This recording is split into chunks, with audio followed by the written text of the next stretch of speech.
கெட்ட முட்டாள். பப்ளிக்ல ஒரு கை குழந்தை வச்சிருக்க ஒரு பொண்ணை இவ்வளவு கேவலமான ஒரு விஷயம் பண்ணிருக்கியடா. இது மட்டும் இல்லங்க, இன்னும் நிறைய வீடியோ இருக்கு. பப்ளிக்ல ரோட்ல நடந்து போயிட்டு இருக்க ஒரு சின்ன பொண்ணையே அபியூஸ் பண்றாங்க. ஒரு ஸ்கூல் விட்டு வர பொண்ணை முன்னாடி ஒருத்தர் என்ன பண்றான்னு பாருங்க. ஒரு பொண்ணு நடந்து வந்துட்டு இருக்காங்க, அந்த பொண்ணு என்ன பண்றான்னு பாருங்க.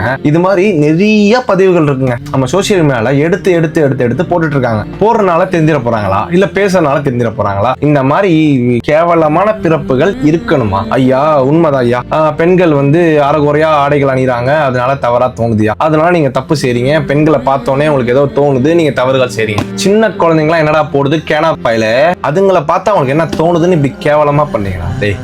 இங்க ஆடை மூலியமா அசிங்கப்படுறவங்க 20% தான். 80% இந்த மாதிரி கேவலமான பிறப்பு அசிங்கமாவே இல்லை அவங்களுக்குலாம். இந்த மாதிரி காரியங்களை பார்க்கும் போது நம்ம பெத்த பொண்ணை தொடும் போதும், இல்ல நம்ம கூட இருக்கவங்க ஒரு சிஸ்டர்ஸ் பழகுற எல்லாரும் கூட நம்ம பேசும் போதும் நார்மலா தொட்டா கூட அவங்களுக்கு அப்படி எப்படி தோணும், அப்படின்னு நினைச்சு நமக்கே ஒரு கில்ட்டியா ஆகிற அளவுக்கு இந்த மாதிரி கேவலமான விஷயங்கள்லாம் நீங்க பண்றீங்களா? இந்த விஷயத்த நான் பேசுறதுனாலயோ, இல்ல இந்த மாதிரி ஃபுட்டேஜ் எல்லாம் எடுத்து எடுத்து எடுத்து எடுத்து எடுத்து நீங்க சோசியல் மீடியா அப்லோட் பண்றதுனாலயோ இந்த விஷயத்துக்கு ஒரு முடிவு கிடைக்காது. இது கவர்மெண்ட் கையில போய் இந்த விஷயத்துக்கு ஒரு கடுமையான தண்டனை கொடுத்தா மட்டும்தான் இந்த மாதிரி குற்றங்கள் குறையும் அப்படிங்கறத நான் கேட்டுக்கிறேன். இந்த மாதிரி பிறப்புகள்லாம் வாழ்றதே வேஸ்டா. உங்களால யாருக்கும் நல்ல பேர் கிடைக்க போறது கிடையாது, உங்களால உங்களுக்கே நல்ல பேர் கிடைக்காது.